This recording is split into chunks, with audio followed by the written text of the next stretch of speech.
I'd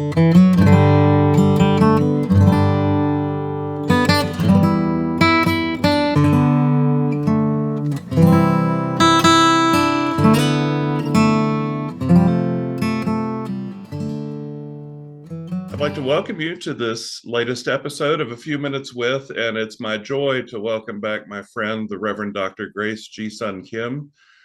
Grace is a professor of theology at Earlham School of Religion in Indiana.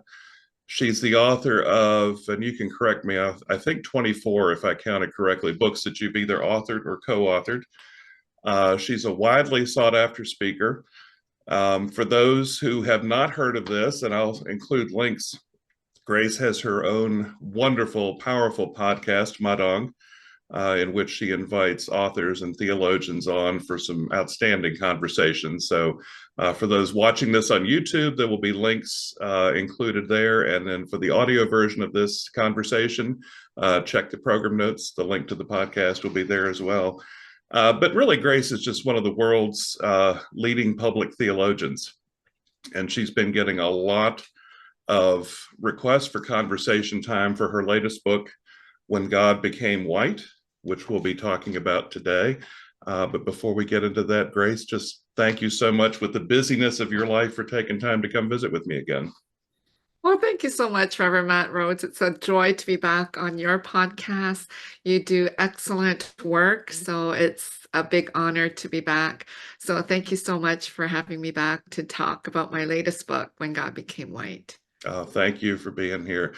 Before we do get into the book, I want to ask you something I've been wondering about. I had a chance to spend some time with Grace in Pittsburgh recently at the Festival of Homiletics.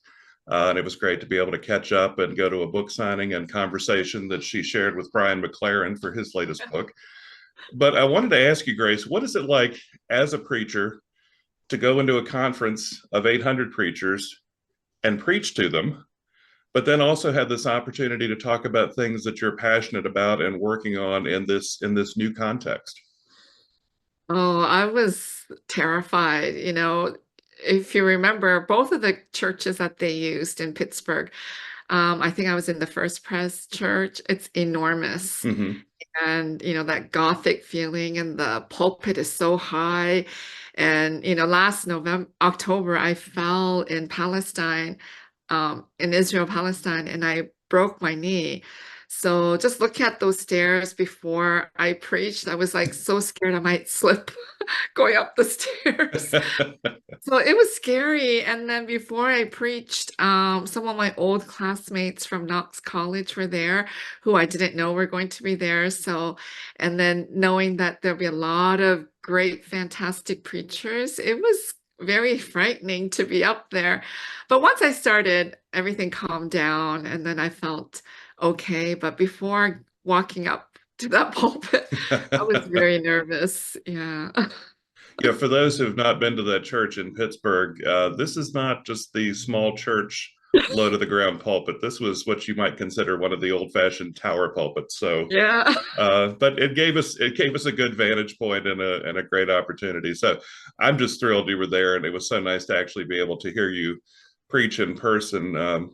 One of the things I like to do on Sunday afternoons as I come down from my own services is to go Mhm. around and find sermons that other friends have preached just to listen. Oh. So from time to time, I'll pop in on your services in Pennsylvania and listen to what you share. So it was nice to be able to actually see you and hear you in person for that.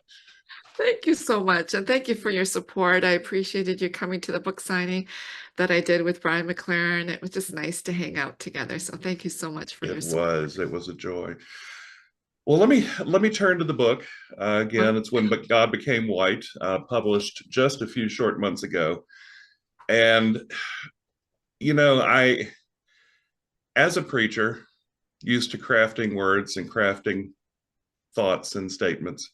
And even before going to seminary, spending 20 years in communications, I like to pride myself on being able to come up with a way to describe something or a description, summary of something.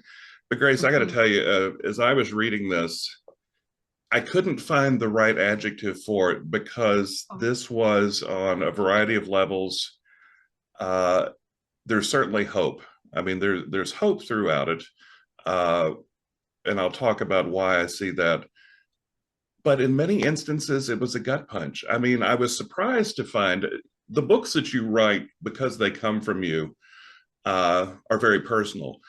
Yeah. This was almost a memoir.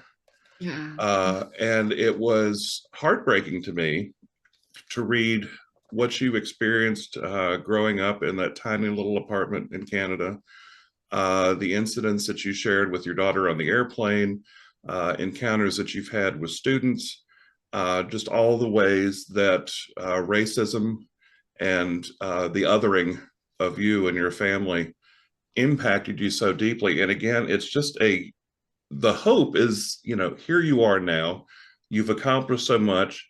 You and your husband have raised wonderful kids. You give so much to the global church, but you had to go through so much to get through it. So I guess my first question is, as you were reflecting on this, was it difficult for you to take all of these memories and put them together in this book? And was there perhaps even a thought that you're going to make it less of a memoir and more of a just straight theological book? Well, thank you so much first for all the kind words. I really appreciate it.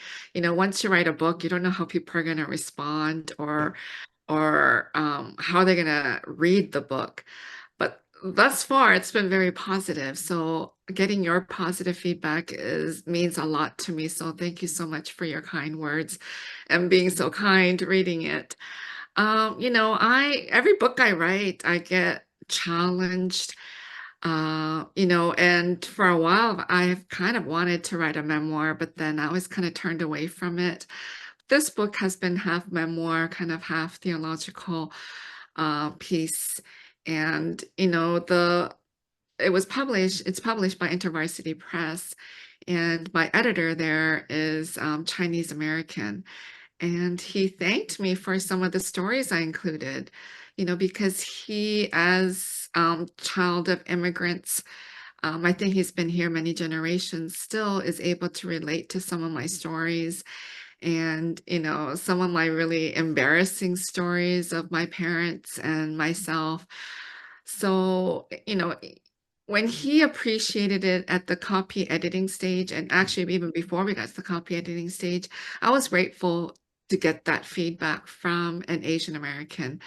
So to get positive feedback from you as a white man and from many other white people has been very encouraging for me because every time I write, I struggle with it. I don't know, oh, should I delete it? Should I include it? Mm-hmm. And it happens with every book. It happened a lot for my other book, Invisible.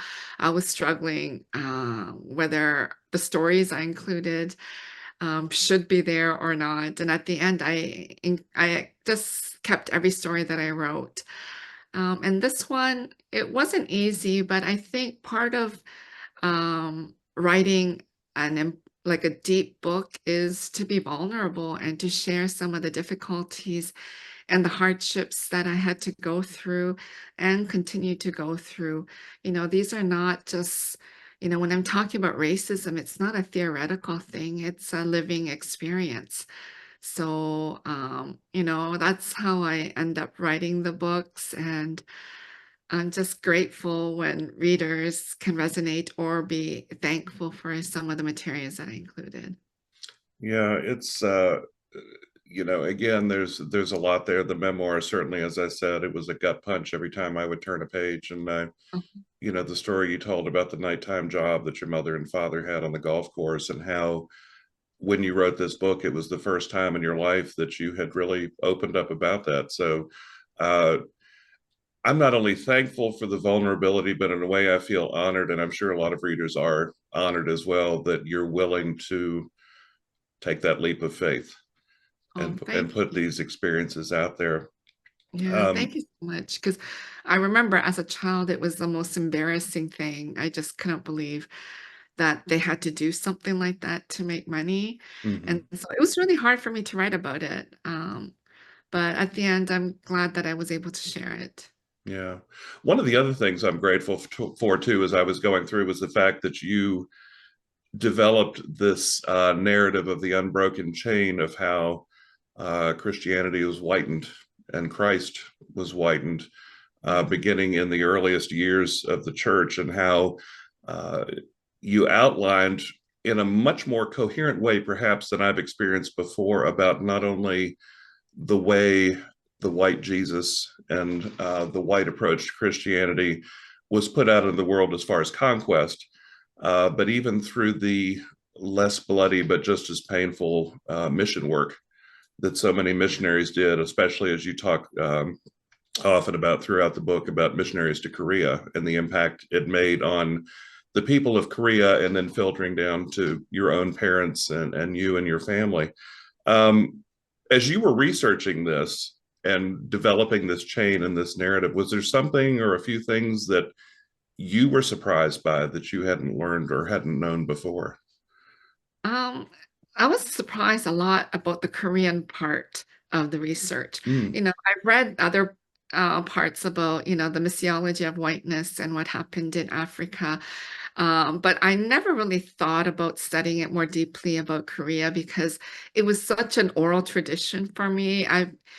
Growing up in Canada and going to seminary, I've been approached by so many missionaries or children of missionaries that would tell me all their stories about how their parents were in Korea or their grandparents or their uncle and served as missionaries. So I've heard so much orally. I never thought of kind of sitting down and doing some kind of research on it because mhm, I had heard a lot. So this was kind of my first, maybe like a major first time of let's see what actually happened and study it. And it was really surprising to me how the missionaries lived. For example, we often think missionaries give up a lot. In many cases, they do, mhm, and they live like the rest of the people that, the different countries that they're going to. So if they go to South America, they're going to live like South Americans. mhm, But that wasn't the case in Korea. Like many of the American missionaries, they shipped wood to build homes like American homes. They brought these really updated appliances so that they can live comfortably in Korea. And their paycheck was similar to if they worked in the US as ministers or part of the church, which will be enormously higher than the living wage in Korea. So they mhm, lived really well. That was a huge surprise to me. So that's one part, but then the other part of how they viewed us as really less than people, and they hired many Koreans to work on their homes, like be maids or cooks or cleaners or farmhand or something like that. And we were paid peanuts to do their work, and the how they viewed us was so negative. So that was really painful for me to read because you get brainwashed, or your thinking is, oh, these missionaries are such wonderful people, they're coming to help us. But on the other side, they really look down upon us. And I know there's many factors that go into play. Edward Said, a Palestinian scholar, he wrote the book Orientalism. And so there was this long-standing view of how the West viewed the East. And the East were, uneducated, barbaric. We were less than people. And the West continued to treat us that way. So, all of that then came into the back of my mind as I was reading and researching. And that part was really painful. I didn't include everything, but to read that part and how missionaries treated us mhm. uh, was really hard for me to digest because it was so different from all the missionaries that I grew up meeting or the children of missionaries that were telling me all these wonderful stories of what they did in Korea. So it was like it didn't fit the narrative that I grew up with. Yeah, and I'll say for those who haven't yet read the book, this is not just a story of your experience, Grace, and your family, and it's not just a story of how Christianity and the portrayal of Christ became white. It's also very much a narrative of the misogyny that so many have faced, not just over the years, but over the centuries. And, one of the heartbreaking things for me was reading about the way Korean women were used, for lack of a better word, not only by uh, men in Korea, but also during the Korean conflict and soldiers from the United States and other armies around the world. I mean, it's just so it's a lot that you have put in there. And I know when you said just now that you'd left, so hadn't put everything in, I can only imagine how much more emotional this book would be, and how, truthfully, how much longer it would be if you were to include everything. So I know the editing process and trying to discern what was supposed to go in or what needed to go in was probably difficult for you and for your editor. Yeah, and the editor did ask me to put the trigger warning at the beginning because, Yeah. some of these details many people aren't aware of, and people will get really upset to read about it. But thanks for sharing with us that, how Westerners kind of treated women, particularly Asian women, has been horrific. And it's not just Westerners, it's just patriarchy in general that really oppresses women and treats women as objects. Yeah. You talked earlier as you've traveled around, and in fact, I think you just came back from, was it an entire month in Australia, New Zealand, talking about this book and lecturing and speaking. Uh, but as you've engaged with people about this, and they start to learn about this unbroken chain of history, as I refer to it, and the misogyny against women throughout history, not just in Korea, but globally as part of the growth of Christianity. Uh, what's the response been? Has there been surprise from people that I guess look at history only back so far, and then suddenly they're surprised to find this isn't just a modern thing. This is something that is actually extended back for centuries. Yeah, so I'm pleasantly happy that people are receiving the book so well. I was worried at the beginning that particularly white people will not enjoy the book. So I was a little worried about that, but overwhelmingly, white people have been enjoying it. And so I spent over a month in Australia, and people were saying that I need a follow-up for the book and asking more practical steps for the church to engage in to fight this. So I said, well, some of it's in there, but now I have to think more deeply about a more practical. But people have been receptive, and they said this is exactly what needs to be read at this time in the church. I think people just think that, in this globalized world, racism is going away. We elected Obama, so of course there can't be racism. Mhm. But, racism is systemic. It's part of this culture and society, and we need to do a lot to fight it.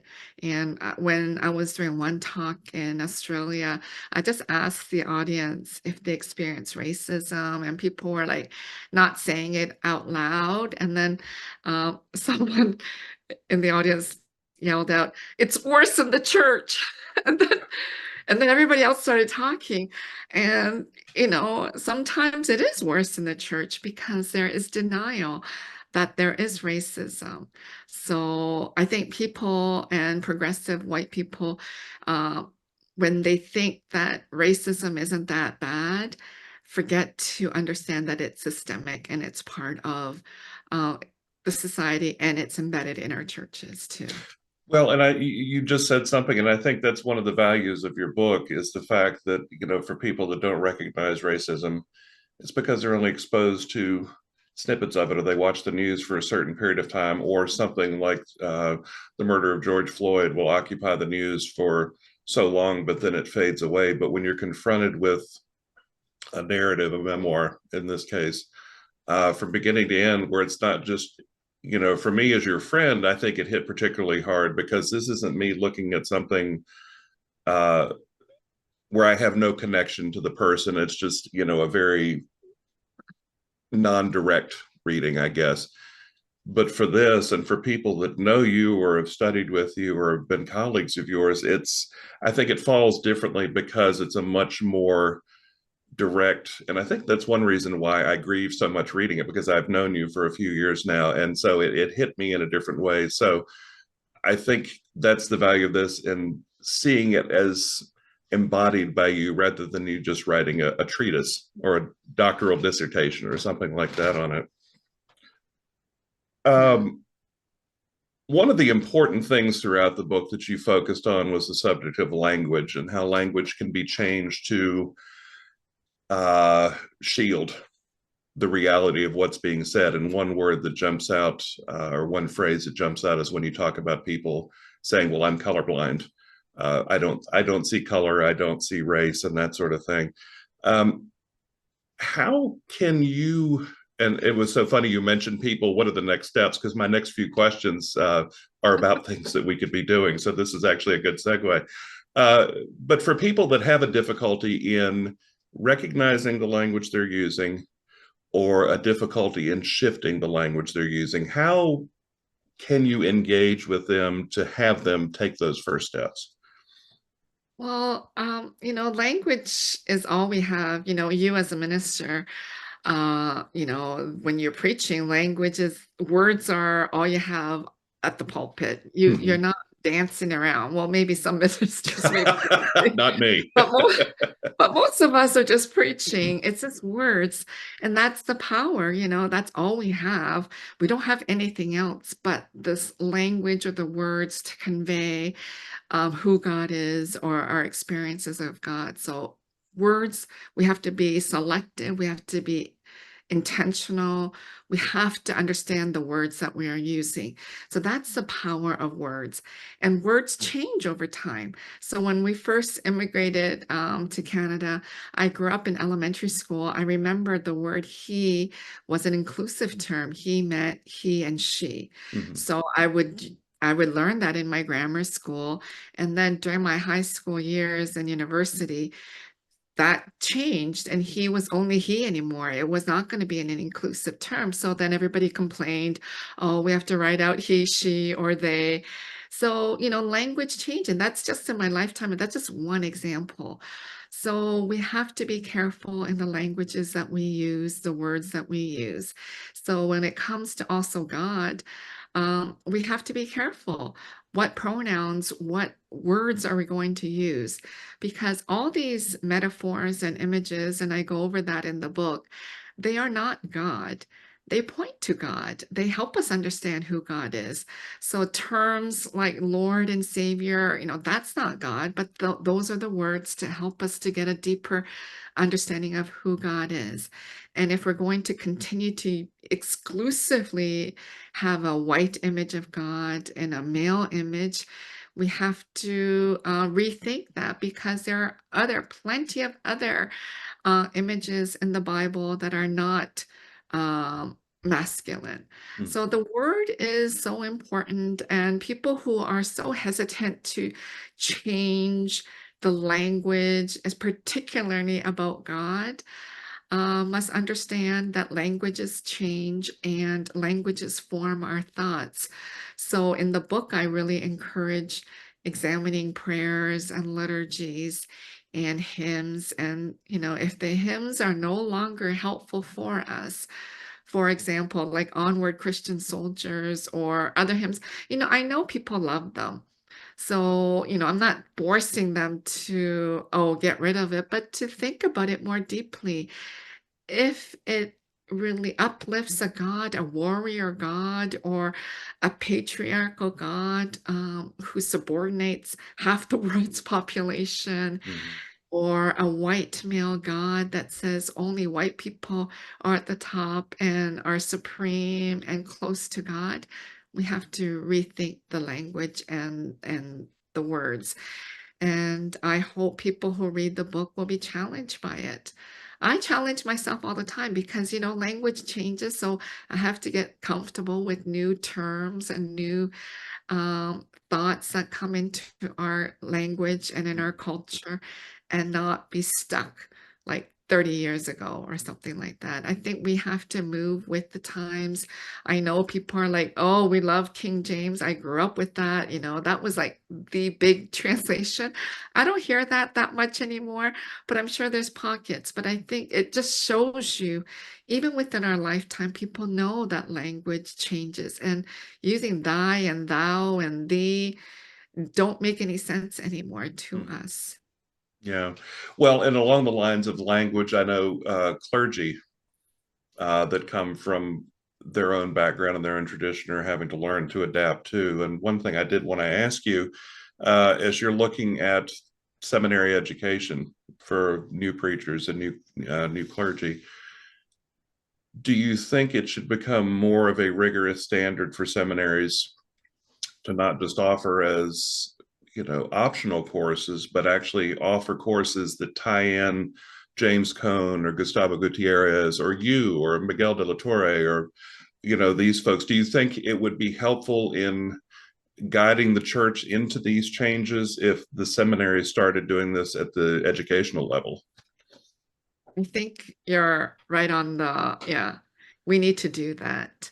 I know many seminaries will be resistant to it. Of course, there are some that are already doing it, but that's a small percentage. But I think it needs to be done. We're living in a diverse world. This country that we live on are all immigrants, except for Native Americans. So if you're not Native American, we're all immigrants. Our ancestors or somebody came here from another place. So understanding that, and understanding that, the European church is dying and the global south is growing, we need to be aware of the diverse voices and the different theologians, the marginalized voices. This needs to be in the core seminary curriculum. So I'm hoping that that will be made as a core, because once the ministers, the ministers who are going, the students who are going to be ministers, that will change their ministry and how Mm-hmm. they engage and how they think and how they treat and how they address some of these issues like racism and sexism, which are all intersectional. So I think you're right there. Yeah, right there. And you got it right on. Yeah. Um, One thing I've been reflecting or thinking about too in these last few days, you talk about folks like Tony Campolo and Shane Claiborne and others who are very vocal supporters and allies of those, whether it be Black American, the Asian community, Latinx, whatever, that's working to overcome and uh, have people be re-educated on what they think they know versus the reality of what these different communities have experienced.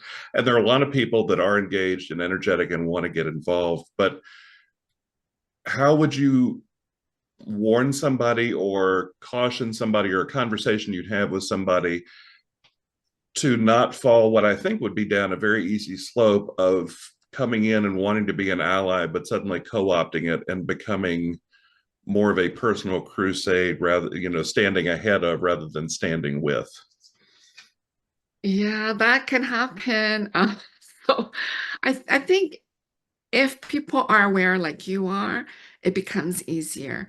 But some people aren't self-aware and don't see what is happening.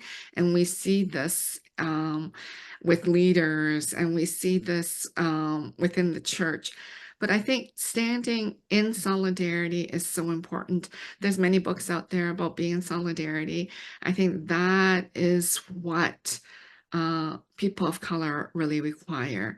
We don't need a white person to speak for us. Mm-hmm. Although in some times, we need them beside us to stand in solidarity with us. But if we can't get into the door, then yes, please speak for us. But if we're there together, I think being in solidarity is very, very important. So I think your question is so important for the white community that's listening. To be in solidarity means so much to all of us. And that will be the same with men being in solidarity with women when Mm-hmm. it comes to women's issues, not to go ahead of us or in front of us, but to be with us in our fight for gender equality. Yeah, I think about situations, and I'll just return to the stories that you share in the book. It would be, I could share them by referring the book to people or referring you to this podcast or the other interviews and art you've given and articles you've written.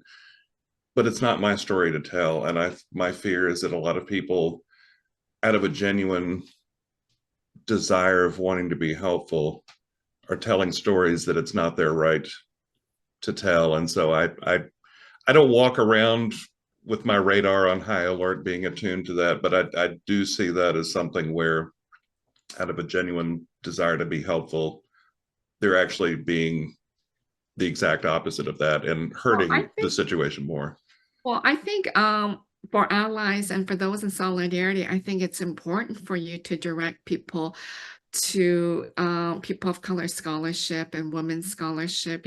I think it's great for you to share the resources. I encourage you to continue to do so because sometimes, and I've been at a conference where it was a feminist panel, like on women's issue, Mm-hmm. but it was like two men and two women. And the man there, so unaware, kept saying, "Oh, we need to read so and so's book," but he was rambling off all the men's books. And I thought, Oh gosh.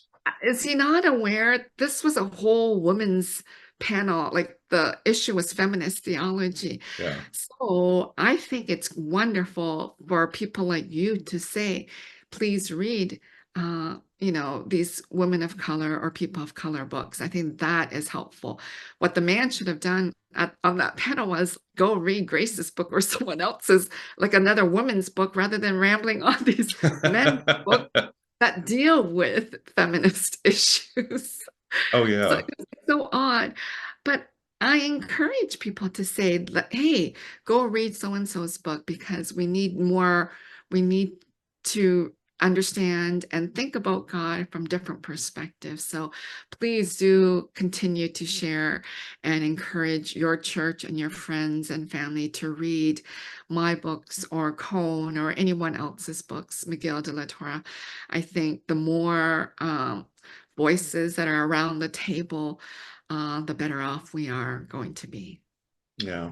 Well, again, I know your time is precious, so I won't extend this too much longer, but I will say that uh, a theme that runs through a lot of your writing is intersectionality. And again, you see it in this book about how things that may not even seem they have any connection at all, whether it's church, misogyny, racism, they all do tie together, and it's a snowball down a mountain effect where one thing adds to something else and it just continues to roll. So I've learned so much from your writing over the past several years, and so I'm grateful for what you do. I can only imagine uh, not only the joy but the challenge your students at Earlham feel when they come to your theology classes. And again, I thank you for this, for the challenge to Oh, me. thank you. I thank you for all your books and just for your time and your friendship more than anything Oh, else. thank you so much. I'm just so grateful that you are reading my material and being so inclusive and sharing it. We need more people like you to be in solidarity with us. So thank you so much for your ministry and your work and this wonderful podcast that reaches out to so many people. Thank you. It was an honor to be on your podcast. Thank you. Real quick, for those who want to become more acquainted with your work and follow your vocation Uh-huh. and your ministry, not only in the pulpit but in the classroom and in the written word, where can folks follow you and see what you're up to? So, as you mentioned, my podcast, thank you so much for supporting my podcast. It's hosted by Christian Century called Madang, so they can follow me there. And my Substack, it's called Loving Life. I don't know if you can Google it that way or Google my name and look for Substack, but you can follow me there or support me there. And I'm on social media. So on Facebook, Twitter, Threads, Instagram, all under Grace Ji Sun Kim. So meet me there, follow me, and engage with me. And I would love for you to read my books and engage with them. So thank you so much.